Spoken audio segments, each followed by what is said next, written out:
High. তো আগের দিন বিকালে সোনার পিসিমণি এসেছিল সোনাকে দেখতে, আর সোনা দেখো ওর পিসিমণি কোলে একটু ঘুরু করছে।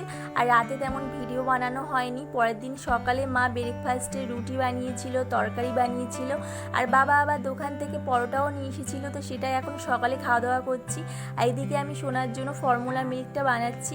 সোনা তো এখনও ব্রেস্ট মিল্ক খায়, কিন্তু এই ফর্মুলা মিল্কটা ওকে আমি দিনে একবার দিয়ে থাকি। সেটা কোনো কোনো সময় রাতেও হয়, আবার সকালেও হয়ে থাকে। কারণ সোনা এতটা দুষ্ট হয়ে গেছে যে ওই ব্রেস্ট মিল্ক ও খেতে চায় না, ওই জন্য জোর করে এই দুধটা ওকে খাওয়াতেই হয়। আর তারপরে মা দুপুরে রান্না করেছিল গরম ভাত, একটা চাল কুমড়োর শুক্তো, আর এখানে ওলের তরকারি পোনা মাছ দিয়ে, আর চিকেন কষা, মিষ্টিও ছিল। তো চিকেন কষাটা খেতে খুব ভালো হয়েছিল। তারপরে বিকালে সোনার দাদা এসেছে সোনার পিসিমণিকে নিয়ে যেতে, কারণ সোনার পিসিমণি এখন স্কুল চলছে, টিউশনিও আছে, ওই জন্য ও থাকতে পারলো না। তারপর ওই পিসিমণি চলে যাওয়ার পরে আমরা একটু বিকালে ঘুরু করছিলাম। তো বাই।